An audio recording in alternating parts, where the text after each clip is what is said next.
when you're young and you want to go out and prove to the world that you can do it. You bulldoze I think your had a way. lot of people to prove down there. But then, Leslie, good.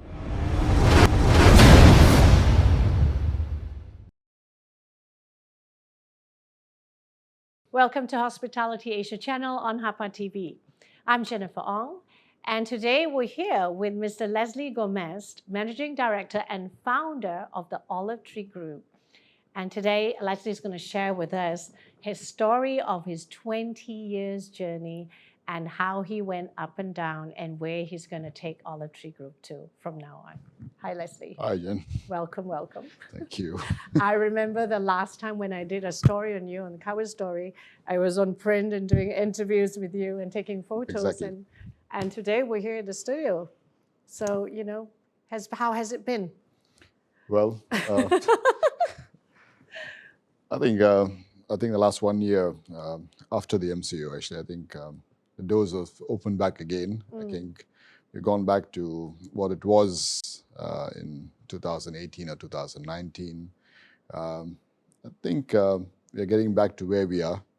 But then, like I say, the approach has been different, a bit more calculative.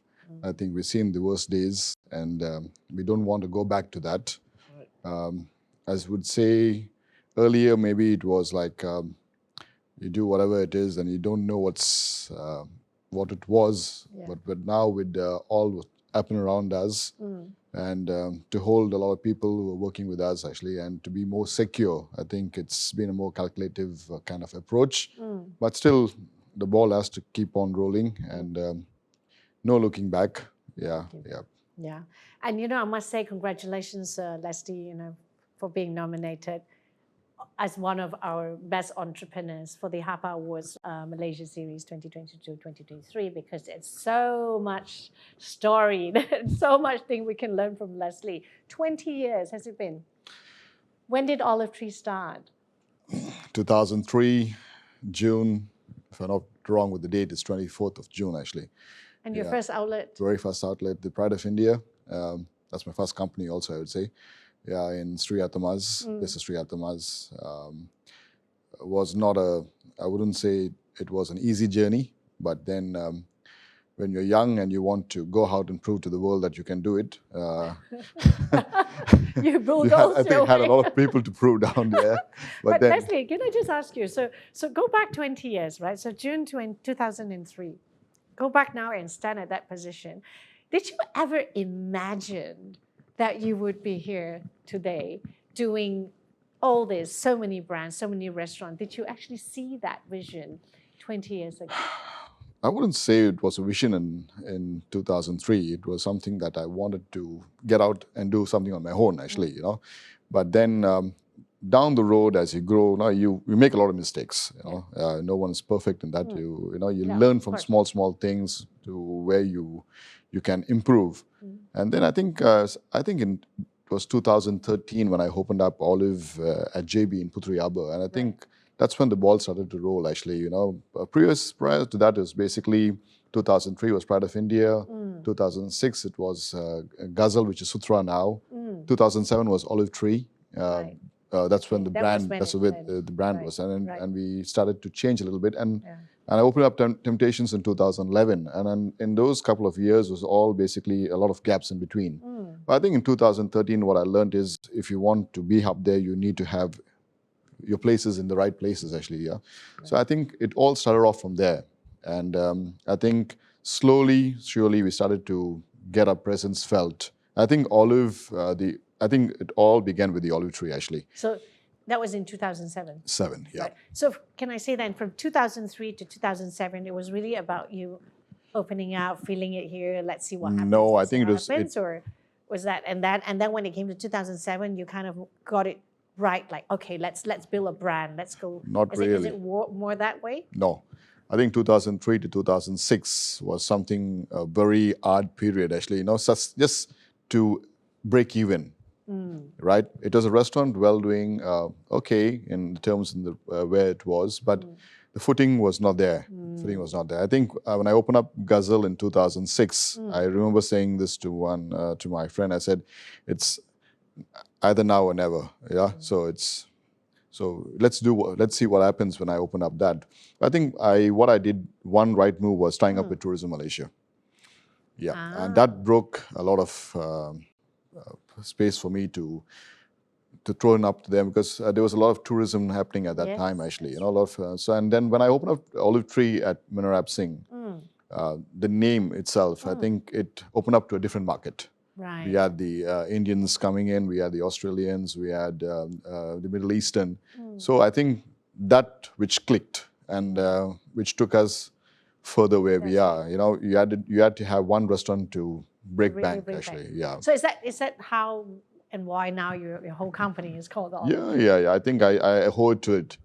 You know, I wanted to call it the Cinnamon Tree, actually. That was the initial name. Right. And I said, when I registered the name, that time I think they had a restaurant called the Cinnamon at the Gardens. And I was rejected the name. And then something which happened immediately, which turned around and said Olive, the Olive Tree. So the olive just played in between, actually. And I think that name has stood with me until now, and that's now the company all about, actually. Yeah, isn't it? I mean, you know Leslie, you know Leslie's Olive Tree. Olive Tree is Leslie. Somehow when you pick up an olive, you look at an olive.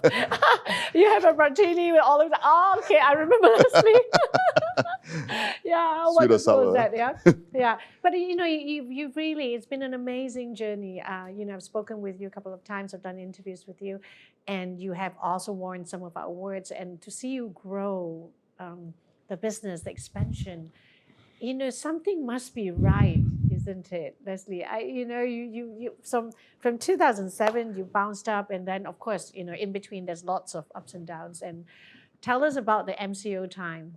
I mean, you know, I mean, now we can laugh. You know, I remember with talking to Leslie, like, oh gosh, you know, how many outlets did you have when we were given the lockdown in 2017?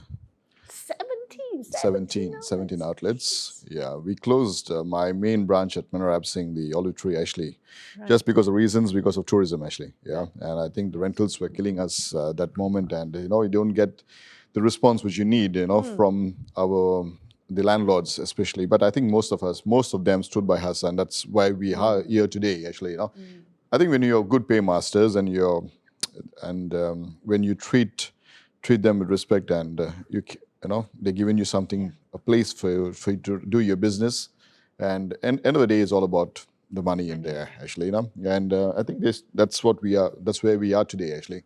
So how is it like during MCO? During MCO, I think you know that better, actually. The number of calls we made, and I think. I would always say that was a blessing in disguise which happened. You know, I believe, yeah, there was a lot of. I wouldn't say it was a safe run through, but it made me sit down and rethink the whole structure back again. How many people we needed, were we generating the kind of business which we could, you know, restructuring a lot of things back, actually, you know. And today, I would safely say I've restructured a lot of things back. The whole company, the back end especially, it's grown. Right. And last year itself, we opened up 4 outlets. Wow. Yeah, after the MCO, actually, you know. The first one was Luca at BSE. We had Rockefellers at Langkawi. We opened up Rockefellers at Straitsky. We opened up Rockefellers in Bukit Damansara. And we just opened up TMO, the cocktail bar at Changkat Bukit Bintang, actually.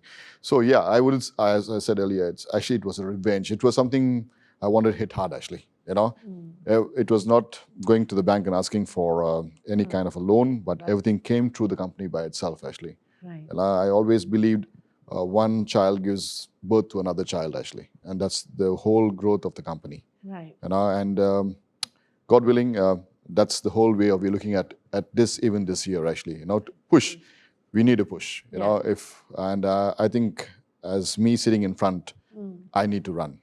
It's only when I run, the others run behind me, actually. You know, so that's where we are.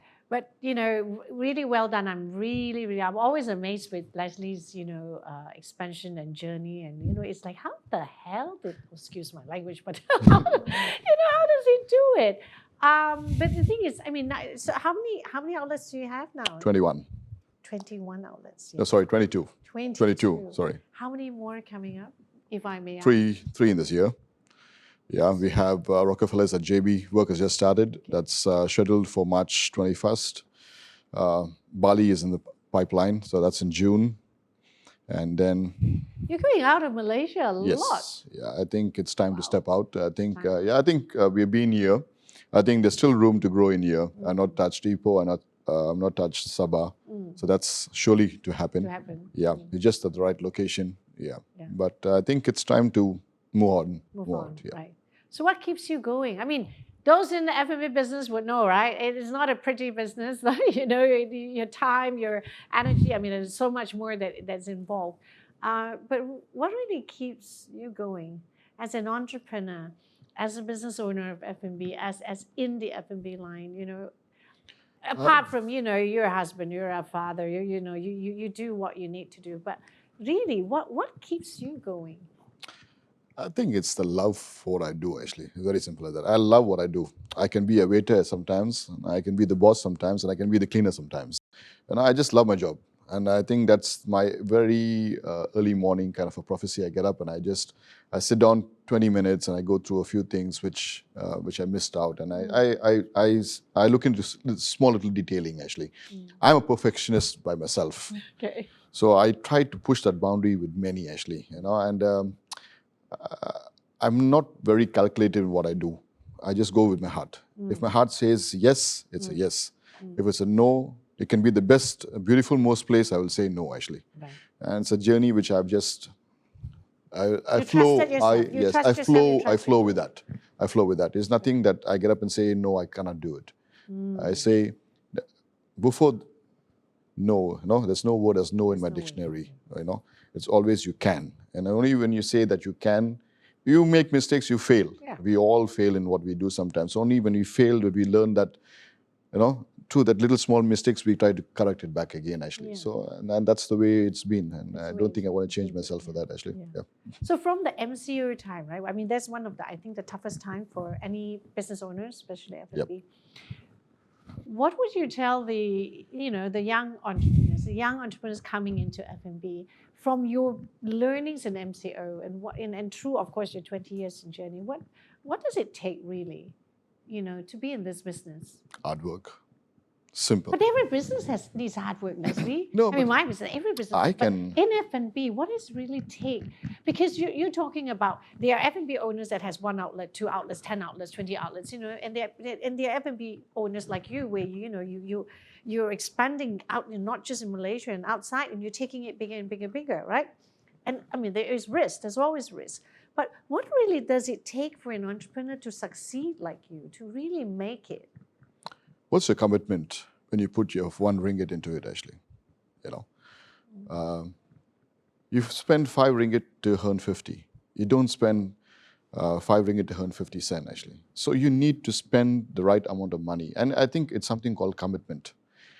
You can, like you said, I'm married, I have a son, it's commitment, whatever you give into, actually. You fail in many things, but if you're going to fail and if you don't rise again, it's the biggest failure for you, So I think you need to be committed in what you do, actually. You set your goal. Either you achieve it, or you overachieved, or you underachieve it. But somewhere you were there. Never achieve, right? Yeah. But if you're going to tell yourself, I got many of them who come to me and say, I got the money to invest. And I always tell them, if you have the money to invest, and if you're not going to be sitting down there to understand it and to do it, right. What's the use of doing it? Yeah. You just want to have your name, right? Yeah. You can do it in other better things. Put the money in the bank, and money can grow. Yeah. But if you want to spend that 5 ringgit, you got to also have the little sweat coming down your forehead. Nothing is under the aircon or under a fan which you don't sweat it out. You need to sweat it out. Sometimes your shirt needs to be wet. In this industry, I've seen my days when I used to carry the most heaviest things, 4 floors or 5 floors. There's days when your knees hurts. It even hurts sometimes now also. But I tell myself, I got a bunch load of people who believe in me, and you can't fail them.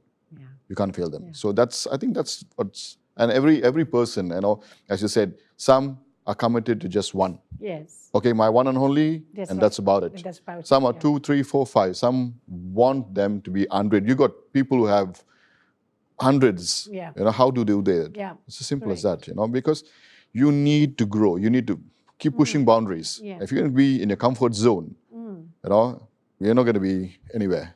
Right. Yeah, you need to step out of it actually. And if I'm stepping out of it, it's out of my comfort zone. Right. KL, Malaysia is my comfort zone. I've known people around me. I'm very comfortable with what I do. One call away, things are there. But when you step out, you're again starting from the scratch. Yes. What I did in 2003, it's again a scratch. I may go there and fail. Yeah. I never know. But it's a learning process again. Yeah. Yeah. Yeah. It's building a new empire Yep. there, right? Okay. So let's just now talk a little bit about the brands. You've got Rock Bottom, you've got Rockefellers, then you've got new brands now, Luca and all this. But your key brands are Rock Bottom and Rockefellers. Four brands in sense. I think my Frangipani, a standalone. Luca again is a standalone by itself actually. Yeah. Rockefellers and Rock Bottom. But I think what I've done now is taking Rockefellers out of it actually. Pushing Rockefellers. I think the name. Why Rockefellers and not Rock Bottom? I wouldn't. Like I said, right. When I open up in Genting, the first thing, when Dato called me and said, "Yeah, open up your outlet there." I said, "What outlet do you want to open?" He said, "Rock Bottom." He said, "No bottom on top of the hill." Actually, yeah. So yeah, he said, "Tweak the name." And I remember sitting for 2 weeks just to tweak the name, only to get the name right. And then Rockefellers fell into place. I think Rockefellers has worked because it's about fellas, right? Yes, It's about, the brand has spoken for itself. Touchwood, wherever we have gone, I think the brand has spoken for itself. Probably with what we do, or it's in the right place, with the right people working for you. I think that brand has worked. And I think now, to take that brand out of fear, actually, I think it will work wonders because I think we have put in a lot of energy into it, actually. We have the right food, people working for you, the concept at work. That's most important. How friendly is the concept among the people who are visiting you, actually? And I think it's done wonders. Got the recipe right? So I think, Really, very blessed, very blessed. Yeah. How do you find all these good people? How do you find your? I think when you're good, I think you get the right people also. You like that? All of you want to get into F&B business. When you're good at things, you attract the right people, right? So go and visit more Rockefellers and Rock Bottom. Yeah, but don't pinch, okay? Don't pinch. Yeah, but so yeah, it's really amazing brand, and these are Malaysian-born brands, yeah. And now you're taking the Malaysian brand out to, out of Malaysia into international waters, I would say, yeah. And that's really something. So what's your big plan there? What's your expansion? What's ahead of you for 23 and beyond? I think Bali for sure. We're opening up Frangipani in June. Rockefellers for sure in Bali. That's the thing. And by the end of the year, Brisbane, Australia, for sure. Yep. Wow. I think I better have more dinners and catch up with Leslie because very soon I'm not going to be getting a chance to see because Leslie, where are you? I mean, okay, which part of the world are you? No. I think Malaysia has always been the place where I always, right? The second half of my life has always been here. And I think this is one country I have to give it to, which has fed me. And I think I have to always respect that small little things which is done for me, actually. Isn't it? Yeah. Yeah, I think it's really really great to have entrepreneurs like you, Leslie. because these are you all are the veterans that really can mentor the young ones, the young up and coming entrepreneurs. Those. In fact, I think that was something that I was thinking about and say, get a couple of veterans, really putting them together and mentor.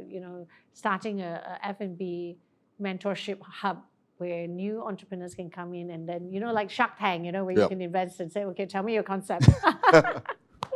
Definitely Leslie will be one of them.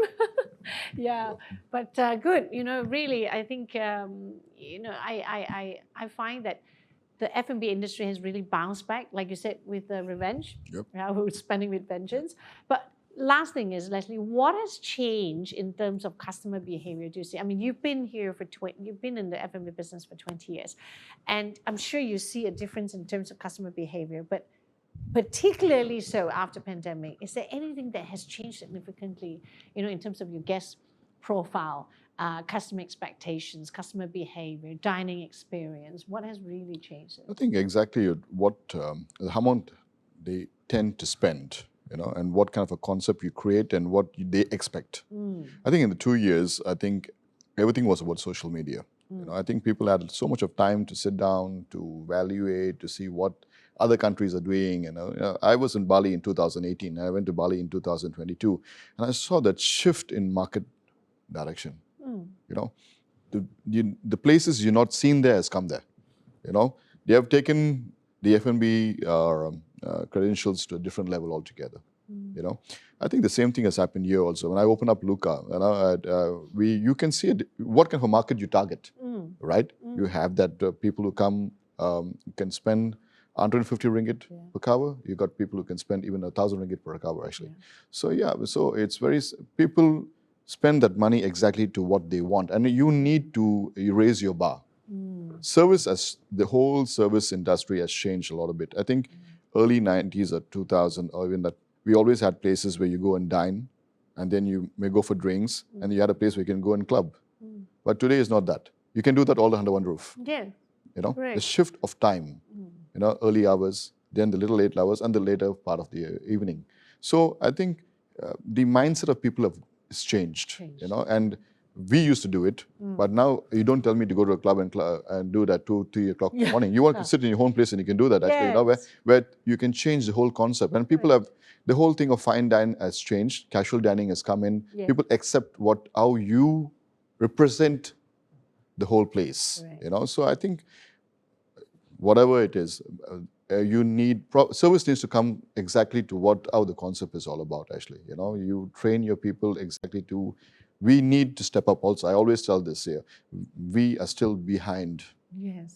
We are still behind. We are very still behind. We travel, we see things. I always say this needs to be brought back here. Here we are very laid back a little bit. We tend to wait for people to ask you. It should be done before they ask you. Correct. Correct. Until they ask you for a tissue, you go and present them a tissue. Why can't you do that before they ask you? So the eyes should speak than the mouth. That's the industry all about, F&B industry. You learn through your eyes. You don't learn, no one comes to you and teaches you. You stand, you observe. You know what it is. That's all about. And we are far behind. And I think it's a journey where we can bring in this. There's so much of colleges now with F&B, hospitality, which is happening, And whenever I've gone in, I've spoken to people, it's all about, I need to go into hotel industry, hotel to secure an employment, and no, it's not that. We have the best standalones. We have so many groups, the biggest groups in this country actually. Why not us? Why it's always the hotels which could provide? I think you always need to project what we are in the market actually, and I think but that's the point, right? I mean, I remember that the last award that you got from the previous HAPA Awards was the most visionary entrepreneur. And just listening to what you're saying, that's a lot of vision there. You can see a lot of things. And I think that also is something that, of course, comes with experience, And it's something that's so important in entrepreneurship, that you can visualize a lot of things, The vision is very far. Of course, then coupled with the I must do it. There's no such thing as cannot, and foresee it, and of course bring along the team, the time and energy and everything. Experience. I think we always had this shift of old school and new school. There's no old school and new school. I think when you go to an hospitality industry, is what you learn. I remember me setting up a table, and if the fork and knife and spoon is not in the right direction against that, your level, you first hit on your knuckles. That's the way you learn. I can cross by a table, I can tell you that your table setting is wrong. That's the level how I've... So attentive. Attentive. That's the way my knowledge of grasping something has happened, because we came from there. We all learned things. We were not put onto a table immediately. We used to wipe plates in the banquets, at least about 1,000 plates, until your thumb is broken. That amount of wipe, banquet glasses, everything, setup. You do setups for 1,000 people, 1,500 people. That's the way you learn from that very simple, small steps. But today, everyone wants to be a manager. I go to an industry, you learn hospitality, I'm a manager. It's not that. Theory is very different to practical knowledge. You learn from the books, that's for your mind. But on that very second when you are there in that moment, you don't go back to your book. Right. Yeah. It is on the spot decision and how you can. Correct. So I tell many of them, you can have the best of education, but you can't do that expertise on that very moment. You're not fit for the job, actually. You need to learn what's the most important moment of that. Yeah, so I think... so is that part of the criteria of your HR when you do the employment, as to you're very particular about that? When I see, you can give me the best resume on paper. I never look at a resume. When someone presents me a resume, I just go to the first credentials of his name and where he's from. That's about it. When you're on the job, let me observe you on the job. You come to me and ask me for salary 4,000, 6,000, 8,000.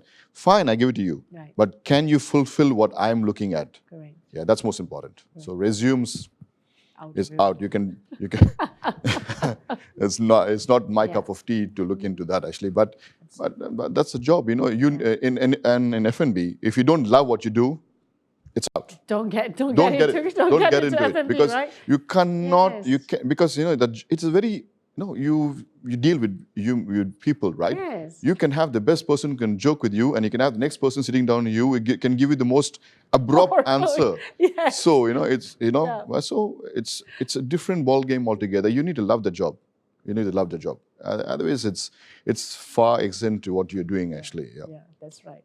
Absolutely. I think that's one of the most I think sound advice that key veteran entrepreneurs will always give, right? If you don't love what you do, then obviously you're not going to be happy enough to bounce out from your bed and say, come, let's go rocking.